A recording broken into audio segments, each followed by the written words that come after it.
I'm the same way.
Hey, everybody, and welcome to Time Out with Kevin Gallagher. It's a pleasure to have you here.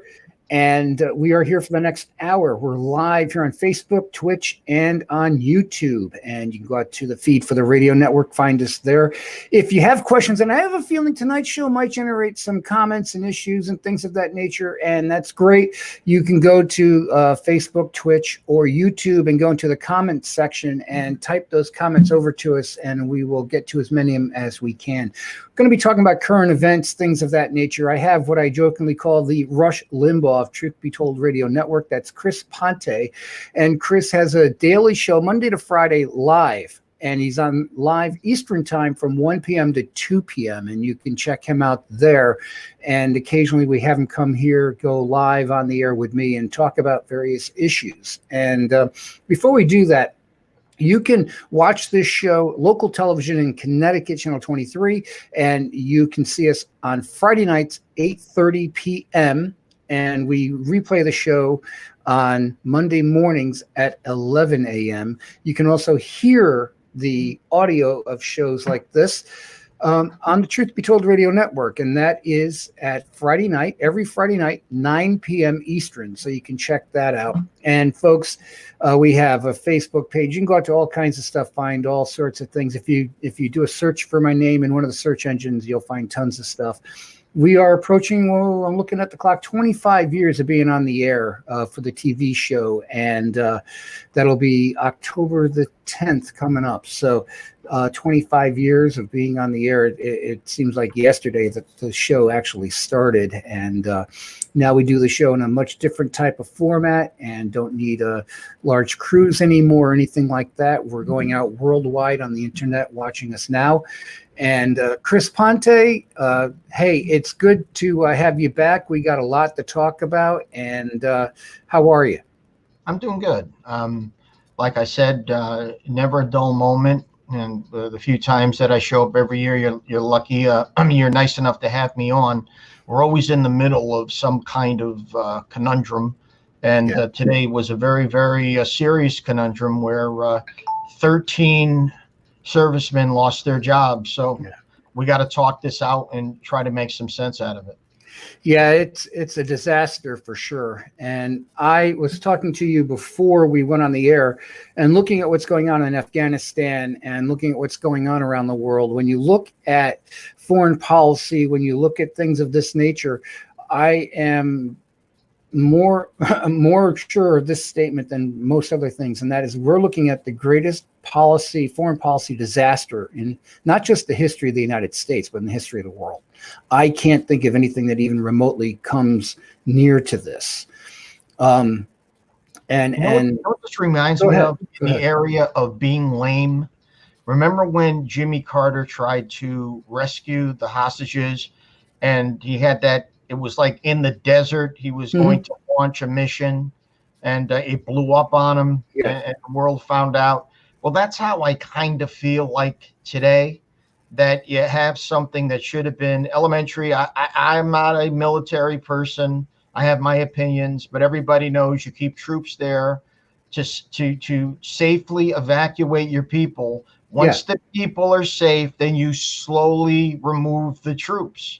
I mean, that's just common sense. So 13 families are crying today over a loss of a loved one because this commander in chief, whether he's a clown or Ralph Malph or whatever you want to call him, 13 real people died because of his incompetency. It's no longer funny, not that it ever was. No, and I'm telling you, the thing is that this is worse than what happened in the desert back in 1980 or whatever it was. Much worse, because that was an isolated incident and it showed the gross incompetence of that administration. This is where I'm seeing estimates where they're talking about 15,000 people that were left behind, and they had the rug pulled out from under them, and they had no support from the country. You see, the thing is that when you, as a nation, as a government, I don't care what government it is, it can be this one, the one down the street, whatever. When you send somebody over in your name to be doing something in your name, you're responsible for them, and you're responsible to bring them back. You don't cut them, leave them in a foreign country to rot. That's not how things are done. You are responsible to get them back home. That is your responsibility because you sent them. And what we're seeing is gross incompetence at its best. Gross incompetence. But remember the hostages that were at the embassy? Yeah, and it led to minding their own business. They're minding their own business, and here comes a Khomeini, sending his goons over there, and that turned into a 500-day fiasco or whatever it was. It was 444 days. And let's just take a look at Iran for a moment. Iran is like the whack-a-mole of world politics, and people don't realize a lot of this. If you think very carefully, and I've pointed this out to you before, it's like you see at just the right time, Iran will pop its head up out of the hole for you to whack, for a president to whack when they need a distraction. You go all the way back to the 1950s with their President Milosevic. He was American educated, and what happened was he nationalized the oil fields back then, and they would have none of that. So he got run out, and they brought in the Shah. Now, the Shah was CIA. He was hooked up with them. He brought everything back into line. He got very brutal in ruling. And what happened was they ran him out of town when they got sick of him. They brought in their other CIA asset, the Ayatollah Khomeini, and that's been running the show ever since. So anytime you see anything with Iran, I basically ignore it because I know that it's a controlled asset. So it's not something that you really need to worry too much about. Going back to the first Iraq war, what would happen? American soldiers, airmen, would sometimes get shot down. They'd fall onto the Iranian side. And the soldiers are told, if you are shot down and you go onto the Iranian side, offer no resistance. And what would happen is Iranian troops would come out. They'd offer no resistance. They'd pick them up.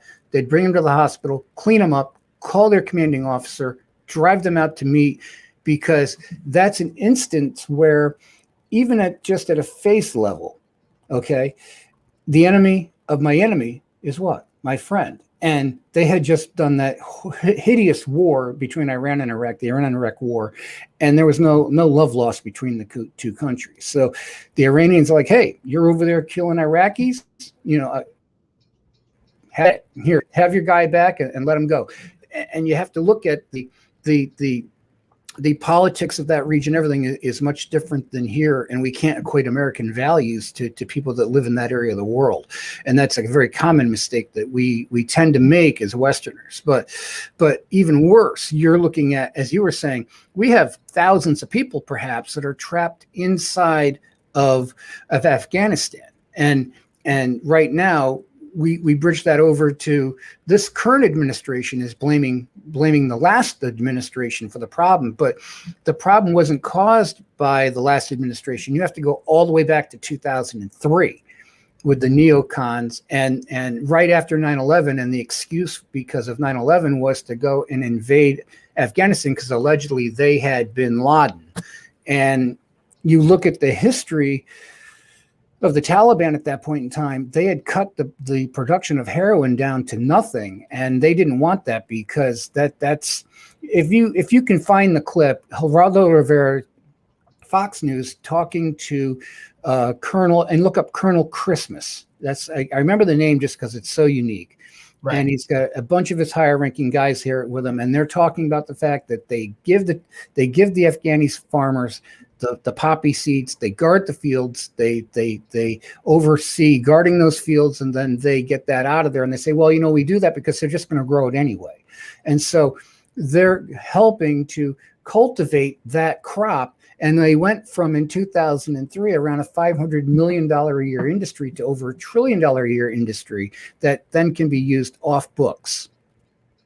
And this is why that country was invaded, because you have to remember something called the God principle. And I'm going to do it backwards and call it the dog principle. After 9/11, we have to go all the way back to 2003, actually, when these countries were invaded. You have to look at the fact that the drugs were in Iraq, in Afghanistan. And so there is your D. Now the O, the oil, that's in, guess what? In Iraq. And when they finally went in, the first thing that they did when they looked at the oil fields in Iraq was 2 weeks before that is when they invaded in 2003, I believe it was 03 or 04. And the first thing they did was Saddam Hussein took the dollar off of their oil bourses and put that, I believe, onto the euro. Big no-no. They actually then changed the oil to the dollar, changed it back, and then they secured the oil fields. Now, there was $1 billion worth of gold at that point in time in 2001 dollars when the towers came down, that they found at sub-levels inside of trucks. And a lot of people aren't aware of this. So you have the gold, the oil, and the drugs, and those trucks were abandoned. The people weren't there. They knew that to get out of there before the buildings came down. Gold, oil, and drugs. And that is what drives all foreign policy. That's what drives everything politically when you look at it at a worldwide scale. Yeah, and now we're seeing it, more skirmishes in Afghanistan. It's interesting when you were talking about the Iraq War. Remember how much confidence the world had in General Schwarzkopf? I mean, yeah.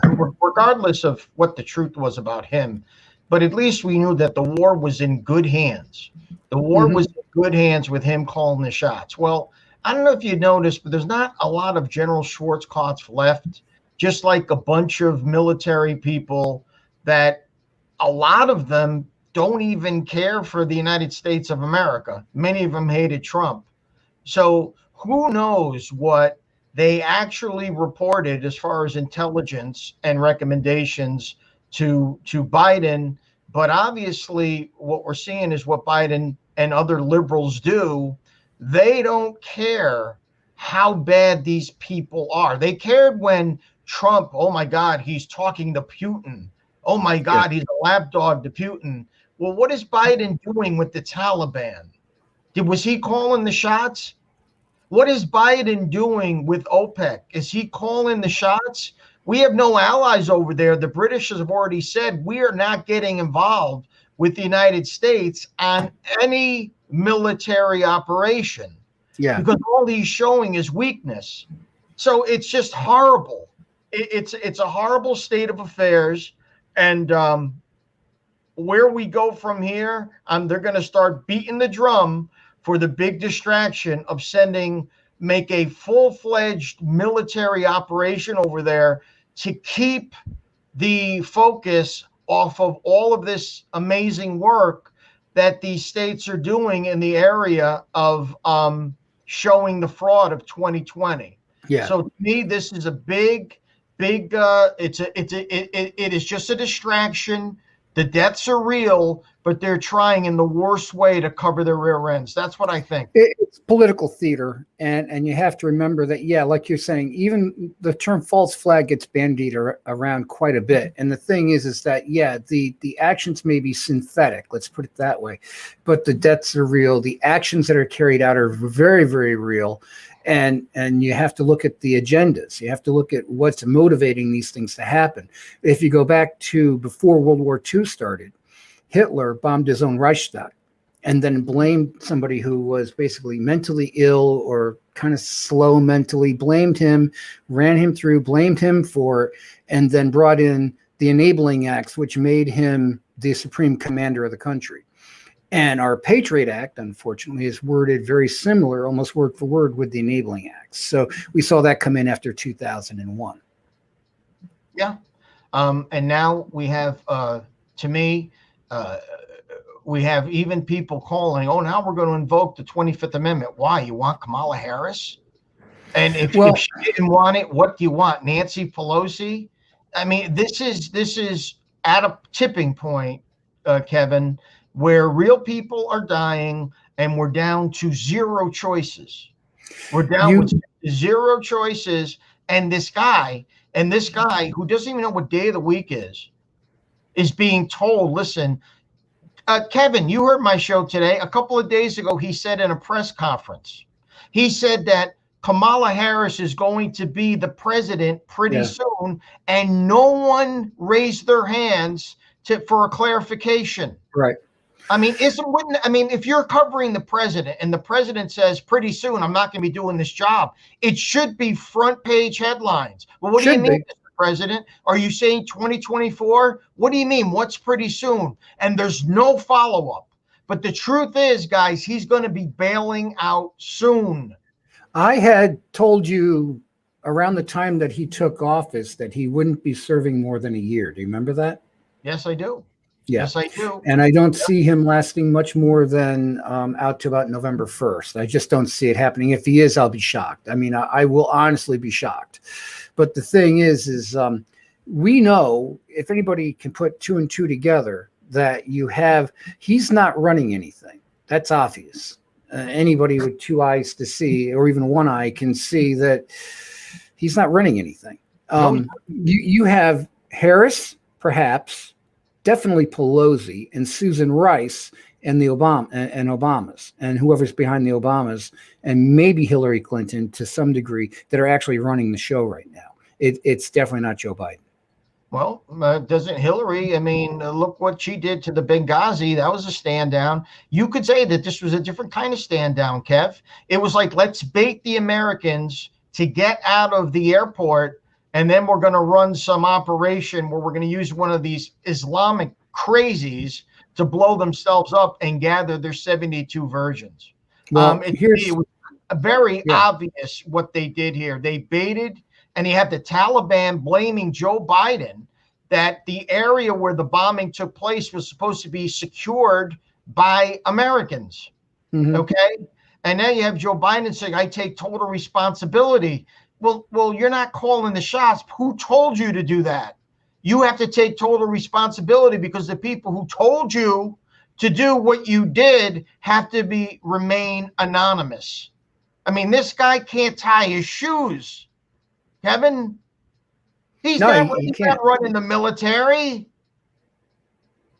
It's a real shame. It's a real shame. And, he's running, he had what they jokingly called the basement campaign, the basement strategy. Now we have a basement president. Right. But the thing is that just like the OPEC situation, we were a net exporter paying $1.30 for gas. Mm-hmm.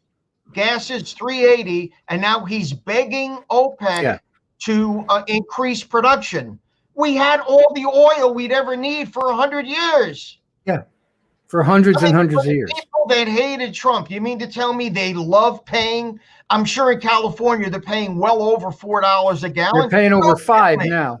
Don't tell me that you enjoy paying that. And what's going to happen with the winter coming? Home heating oil here. We had the energy game won. Yeah, it's a disaster all the way around. But the thing that we're looking at is we have incompetence right now at the highest levels, and I don't know how much of this is actually by design. I really don't, because I look at this August that we're in right now as we're doing the show. I'm looking at it the same way I look at August of 2001, and we are looking at all the warning signs are there that something big is about to happen, and it's not good. And so what I'm telling people is, who are watching this either live or later on, or they're hearing it on the radio, start praying for your country. If you're not praying for your country already, you better be doing it. Pray for your country, because we need it. And I know when we pray for our country, we ask for exposure of what's going on. We need everything laid bare. We need exposure of all this stuff so that this stuff is happening out in the light and not in the dark. Hey, listen, what are we going to do? Go back to war in Afghanistan? We're going to be 20 years for nothing. All the millions and trillions of dollars to go over there. And you might say, well, what were we doing there to begin with? You'd be right. But what you're going to do is say, well, let's go back to 2001. And what better way than to have another false flag like the towers coming down to make people forget all about fraud and all of a sudden give us a dose of patriotism and let's go fight the evil Taliban. When, Kevin, you know what they're doing? They're bringing refugees in on military planes. And where are they dumping them? In the United States of America. And don't tell me these are all U.S. loving refugees. We don't know. We don't know. There's no way that you and I can answer that. From the South, the people coming in from the southern border, they're the ones that have this COVID. They're getting jumped into all these cities where you see these spikes, and no one is testing them for COVID when they just walk into our country like you walk into a restaurant. But I have to be vaccinated because if I don't get vaccinated, I can't work.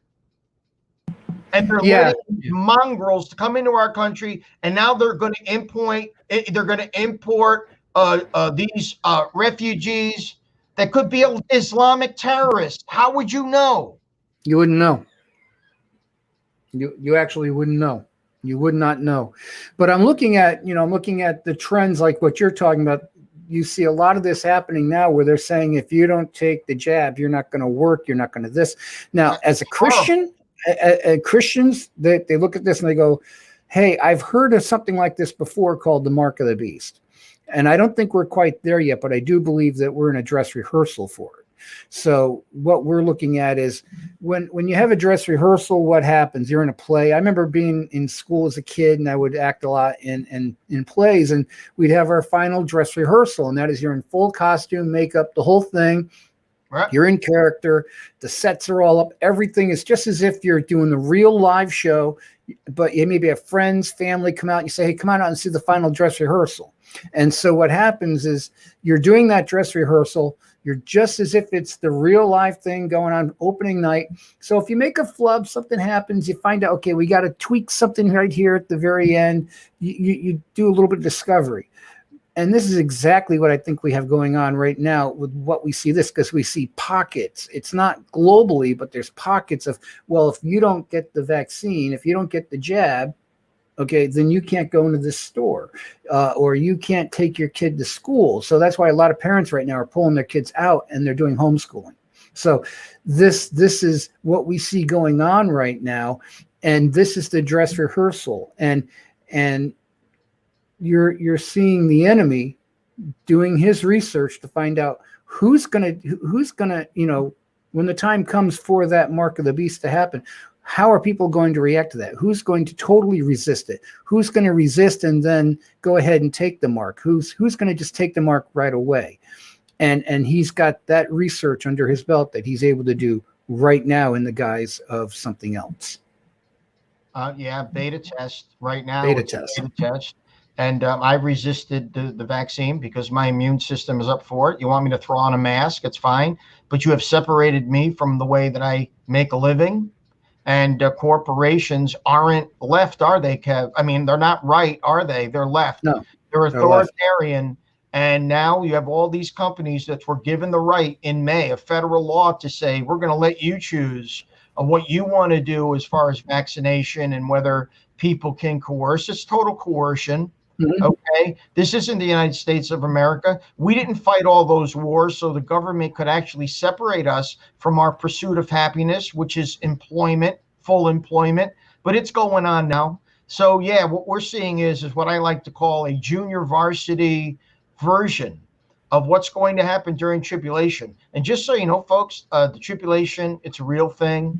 The mark is a real thing. And your choice is going to be take the mark, which will damn your soul, or you can try to skate around it. But if you worship Christ and God and have a testimony of the Father and the Son, they have a guillotine waiting for you.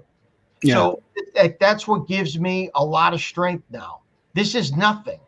I feel a little isolated, but it's nothing based on what's coming. And if you don't stand up for this, you'll fall for anything. Yeah. You'll absolutely fall for anything. And this COVID thing, Kev, hang on 1 second here, brother. Let me see the split screen because I want to see you when I talk to you. Get the split screen going. There was a teacher in Utah. This was a science teacher, and she didn't know that she was being videotaped. Thank God she was. And she was a Trump hater. And she said it right out. She goes, this is what we're going to do. We're just going to send one variant after another variant after another variant until every people are vaccinated. Now, that's just a teacher, but that's really what they're doing. They're trying to scare us. They're trying to scare everybody with this stuff. The only way they can have rule over us is through fear. Yeah. It's an interesting thing, too, because when you're talking about the tribulation, that word tribulation, it comes from a Greek word known as thalipsis. And thalipsis can be translated as mental pressure, stress, being stressed out. Right. And if you think about it, you got kids, you got little babies, people are hungry, you can't go to work without the mark, you got your kids screaming. Do you think you're going to be under some stress? I think the answer is probably going to be yes. And it's going to be more stress than people have ever experienced ever in the history of the world. And if you're feeling some stress right now, that's just a foretaste of what is to come. And so the one thing that keeps me going is that I know that my God, the God of our Lord Jesus Christ, the true God, is bigger and more powerful than the God of this world. And that John 4:4 says, greater is he who is in you than he who is in the world. And that Jesus had overcome him. And that we are to put our faith in him, not in kings, not in governments. And people, I think, are doing too much of putting their faith into kings and governments to protect them instead of looking to God. It says who is the author and finisher, or the beginner and the finisher of our faith. And that's really where our eyesight, that's really where our eyes need to go, is in that direction, this way, instead of looking straight ahead at whatever governments are doing. Well, you have, and you know what it is, Kevin, I don't get into, listen, you know, I love Trump, but all he is he will be restored. But in order for him to be restored, there has to be a lot of evil that is being uprooted right now, being uprooted. That's the story. The story is that our future is awesome. Our future is amazing. But there is a spiritual world and darkness that has covered this planet, especially the United States of America. So, yeah, I understand. I mean, I love Mr. Trump because I know that he loves the United States of America. But the stuff that we are starting to find out about darkness in all of the 7 mountains, and I like saying this, the 7 mountains of influence are media, the arts, religion, government, family, the economy, and education. It has been peppered with darkness. So that's what I'm excited about. I mean, we're going to get through this, and we're going to be in the catbird seat, because I'm going to tell you something. No one's getting into my bloodstream, Kevin. No one, because if I give in, they're going to have another booster shot for me. And then here comes another variant. Oh, we got to take the Pante variant. We got to take the Gallagher variant. Oh, where does it stop? Where does it stop? Where does it end?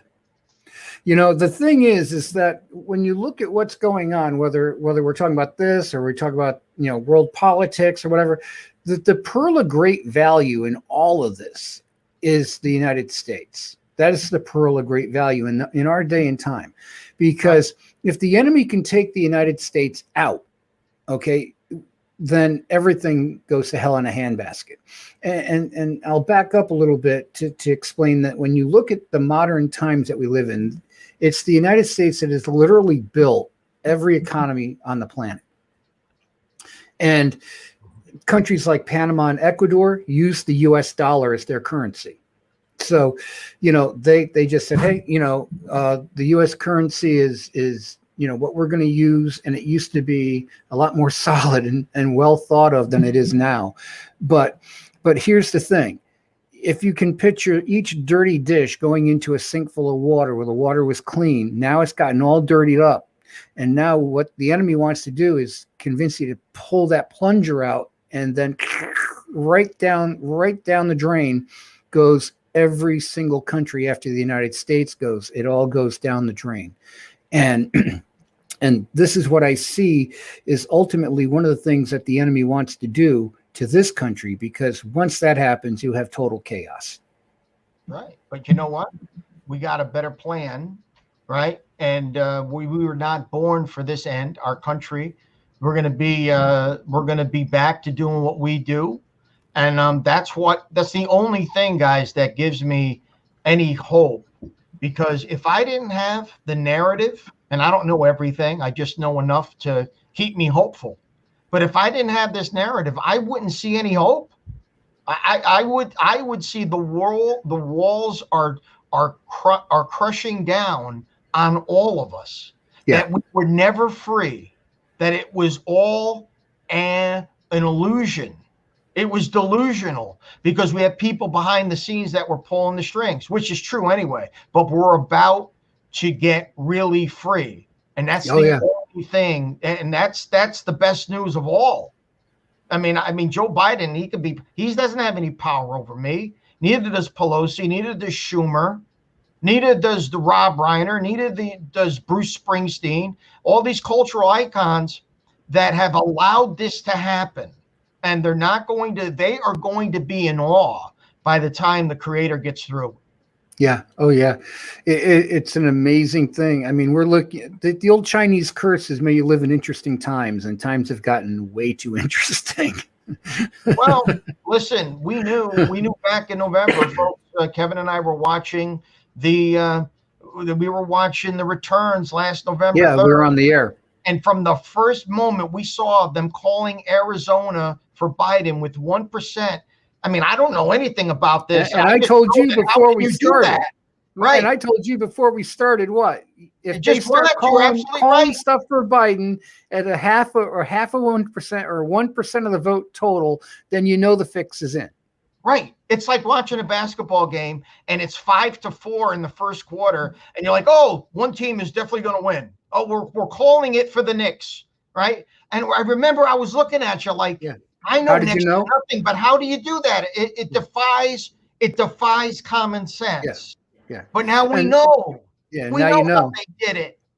Yeah. And the thing is, for those of you who are watching outside the viewing area, I used to do a election night show. I'd be on the air for 2.5 hours, maybe 3 hours on election night on TV, just finding out what the vote totals are, and not trying to do these games where they would call the vote with the 1% of the vote in or whatever, and just looking at the actual numbers. And I co-founded a political party. I ran political campaigns. I seen people get elected that I helped, campaign for. So I know how this stuff works. And the thing is, you can't call a race with that much, especially now. You might be able to get away with a little bit. I know we used the technique locally, but you're dealing with a far less number of votes. You're not dealing with 300 million people in a country. You're dealing with a small town, and you can look at the first 5 machines and get an idea how these are going to go. And you can say, okay, probably it's going to be this candidate. But when you're dealing with an entire country, and a national election is really 50 plus separate elections going on for each state, because of the way our elections are done with electoral college to keep everything fair and just, because you need the same amount of representation for California, which is like the 6th largest economy in the world, than you would for like here in Connecticut. And otherwise, if you didn't have that and you went just on popular vote, for example, I'm getting off on a tangent, but going off just on popular vote, then if you were running for president, you'd only have to win like 6 states. That's it. California, right. Illinois, Florida, Ohio, New York, and Indiana is basically it. Maybe Georgia, but it's the first time in the election of 2020. It's the first time in the 20th century since 100-something years that a president won a candidate. Let's just say a candidate won Ohio and Florida and lost the election. It hasn't happened in like 100-something years. Right. And normally when I saw the one person win Florida and win Ohio, I said, okay, this thing's over. Put it to bed, and we know what happened. But the thing is these are the things that we need to look at. We need to get a little bit smarter. We need to put our thinking caps on and understand that, yes, since the beginning of time, people have wanted to rig outcomes. They've wanted to get their way, and it's human nature.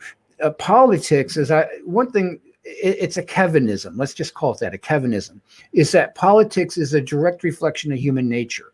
And that if things don't follow the way that human nature normally dictates, then there's something called political going on.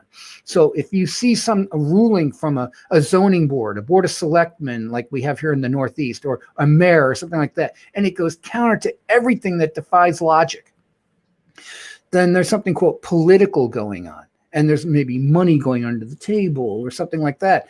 That's when the politics comes in. And it's a shame, because when you look at the term politics, the joke is that it's poly meaning many and ticks meaning little blood-sucking creatures. That's the joke, politics.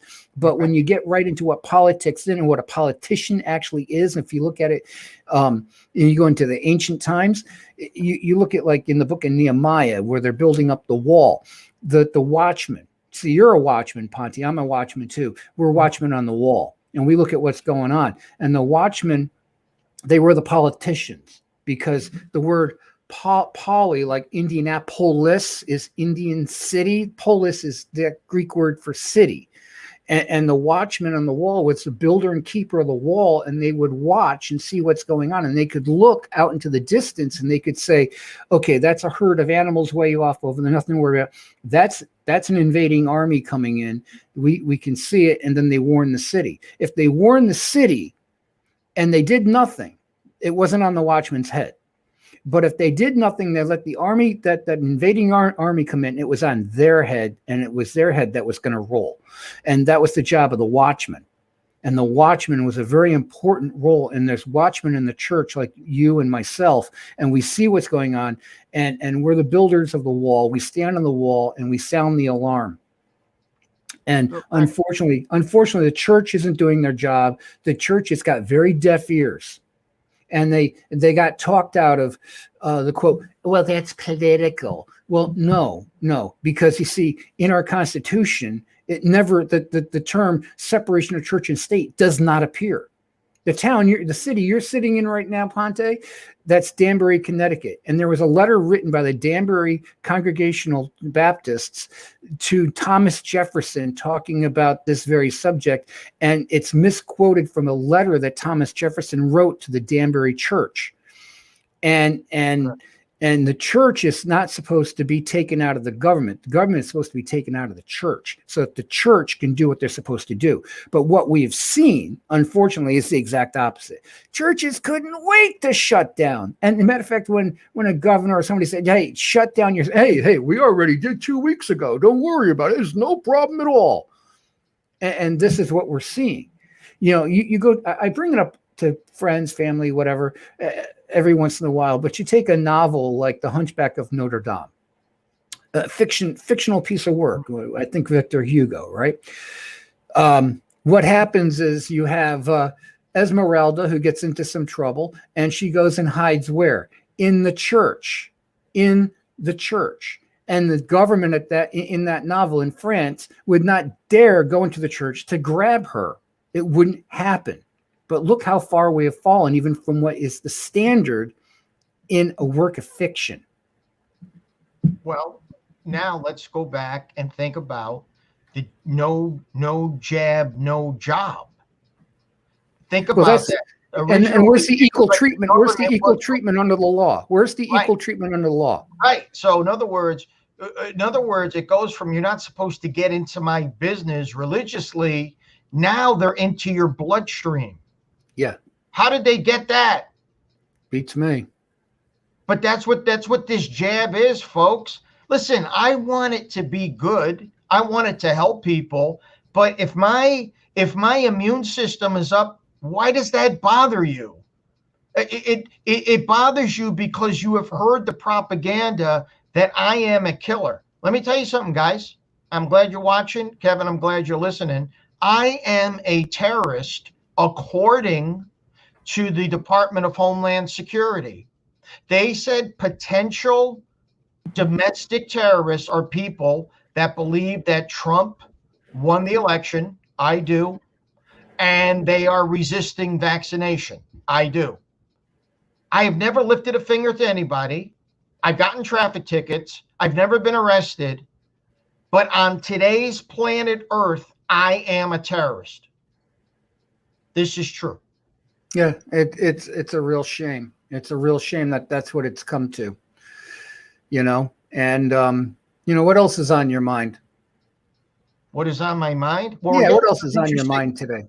We're getting some interesting quotes here on the comments. We got a gentleman by the name of Stunt Brat Smith, who says, "Hey, Kevin." Oh, well, I'm not trying to toot my own horn, but it says, "Chris is a great guest. I so agree with him about this being a rehearsal for other mandates. Rock on, you guys. God bless." God bless. So that was that was nice to hear. But no, I mean, so a lot of these things we're talking about, Kevin, are like I mentioned to you about the walls closing in. The walls closing in on people of our belief system. But what did God say? They hated me. They're going to hate you. When I started checking prophecy out, this was 1987, okay? Mm-hmm. I was like, boy, I don't see that. And I didn't. But 20 years later, I began to see it. I began to see it. Oh, absolutely.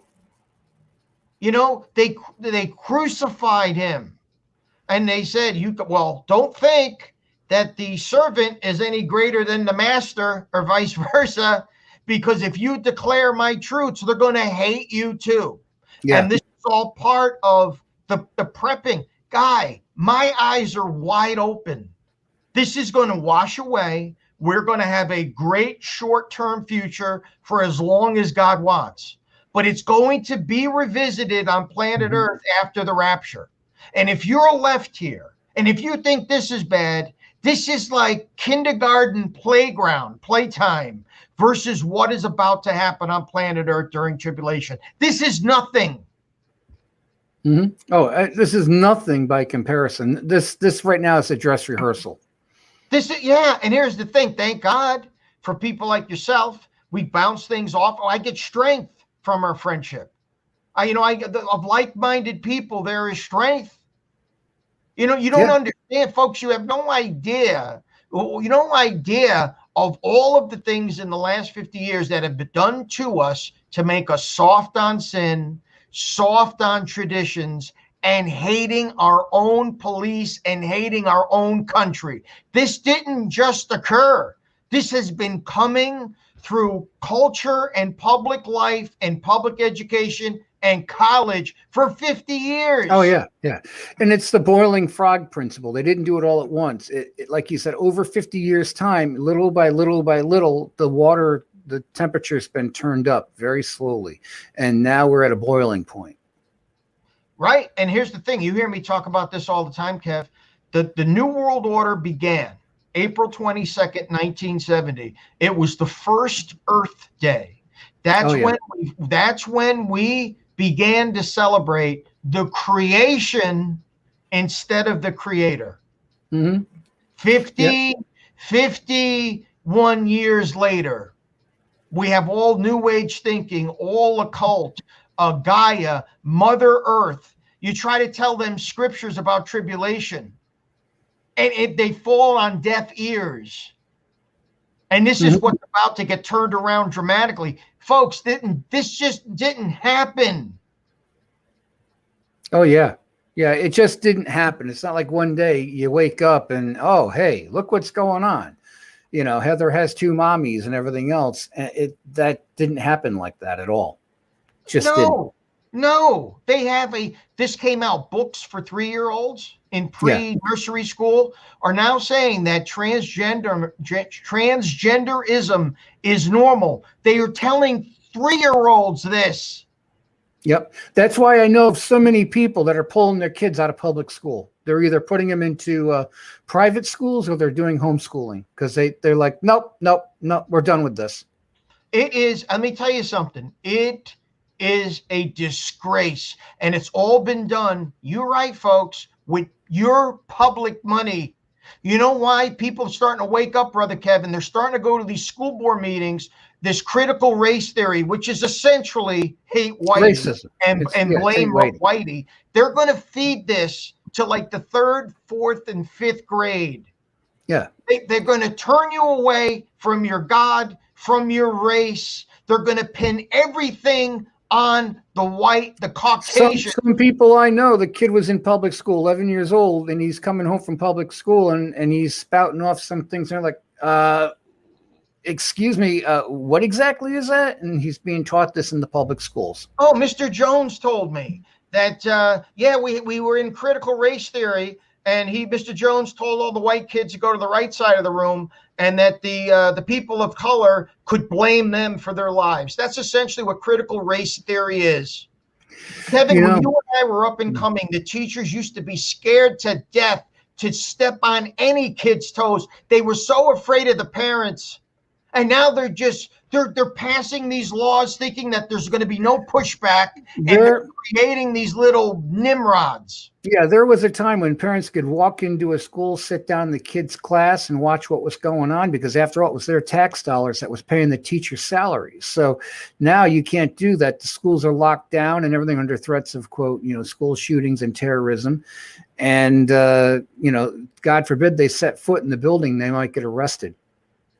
Oh, and by the way, we can't pray, but we can beat the hell out of white folks. Yeah. Yeah, it's really kind of nuts. We're going to make a saint out of George Floyd, but you can't pray. No, can't do that. Can't do that at all.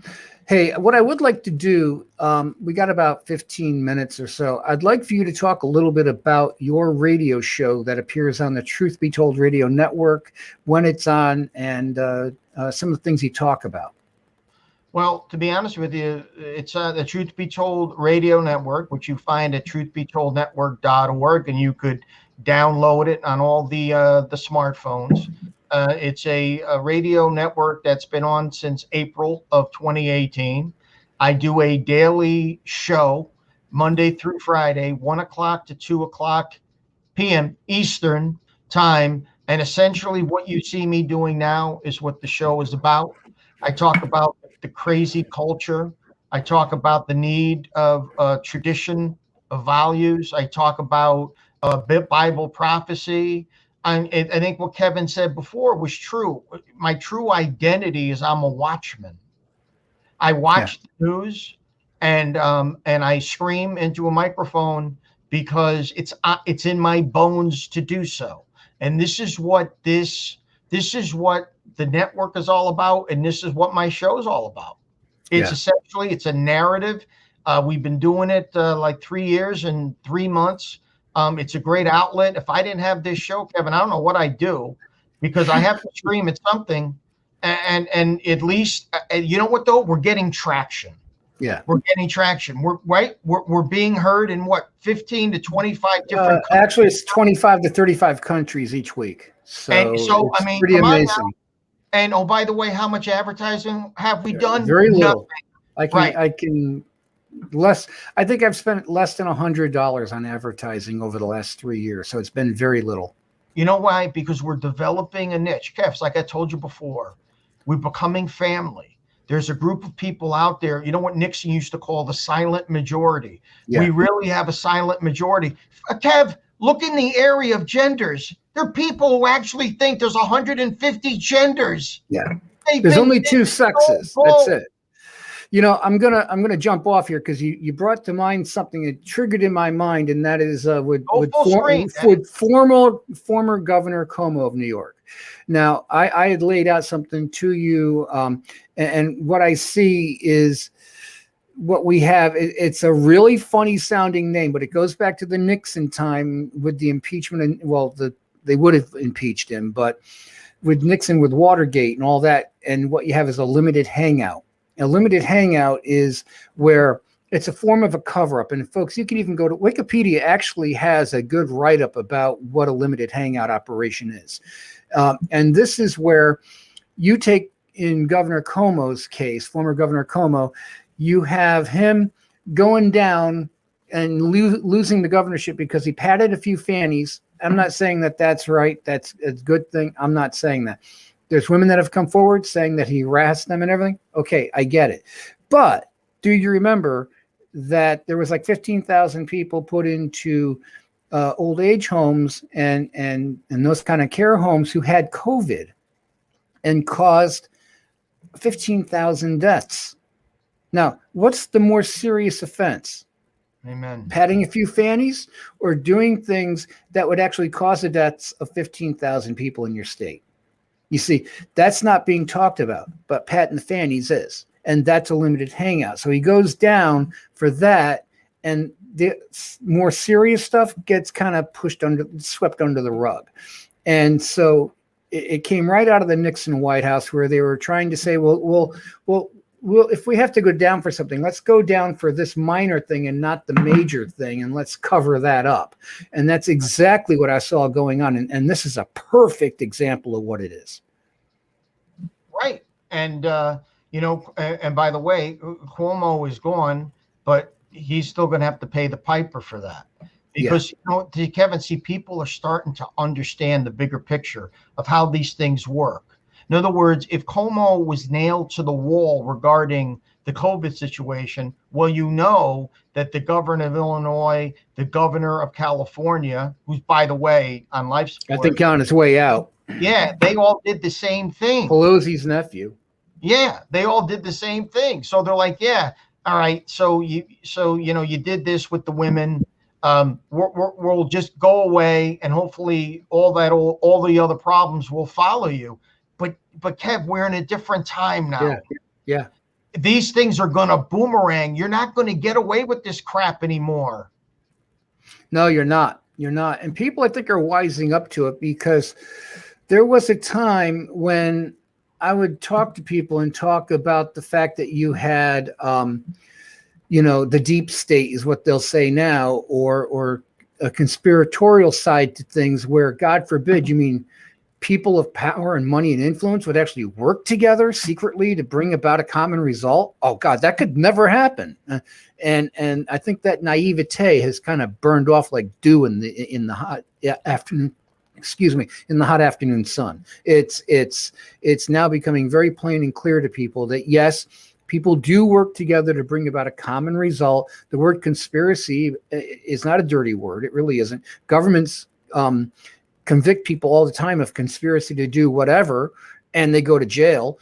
And it comes from a French word that literally means to breathe as one, or to breathe together, to act as one. And this is exactly, people are waking up, and they're seeing the same old tricks being played by the same old people, and they're finally catching on. Kevin, think about Governor Northam. This guy's a doctor. And he said that he could see a circumstance where a woman would give birth. They would keep the baby comfortable. And if the woman wanted the baby to be put to death, he would be put to death, the child. Mm-hmm. Yeah, it's crazy. I never think that people would admit that they would actually have no trouble communicating that point of view. In other words, the baby is already here. It can be handed over to the authorities for adoption. Right. But if that mother, for some reason, wanted that live baby to be put to death, that he would do it. And he thought that the women should have the right to do that. That is just sick. That's infanticide. It's infanticide.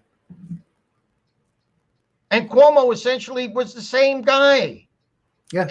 They were the same people. You know what you want to say about, this is a certain kind of abortion. Abortion is bad enough. But when you let the baby be born only to kill it. Yep. That's infanticide. That's governor. One of the most evil things I can think of. He's a governor. Yeah. Mm-hmm. Sounds like King Herod to me. Kill all the 2-year-olds. Yeah. Let's kill all the 2-year-olds.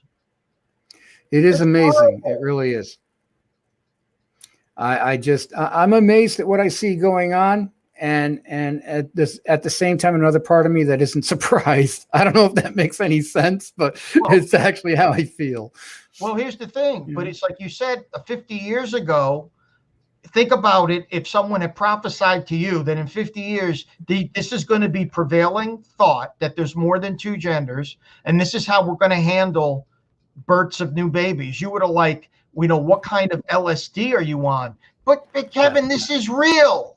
It's real. Oh, it's real. And it's absolutely amazing. I got 5 minutes. Any final thoughts before we go off the air? Well, there's still 5 days. What do we have? 5 days left of August. I think there's more to come. I think Joe Biden's days are truly numbered. And it's scary to think, but God would never leave us with Jezebel Harris. She's no different than Hillary Clinton. So as a watchman, I'm telling you folks to understand that Mr. Trump is coming back. Before the end of the year, he's coming back, and this is a promise. And it's going to cause literal dancing in the streets, the prophets have said. Now, in my 58 years, I have never seen dancing in the streets. No, I've me seen neither. the song, but I've never seen dancing in the streets. We are going to see that. So if I could send any strength out there, hold on to what the Spirit is saying to the churches. You ain't going to get it from Fox. You're not going to get it from CNN. You're not going to get it from MSNBC. Okay. But great days are coming. So just kind of focus on that.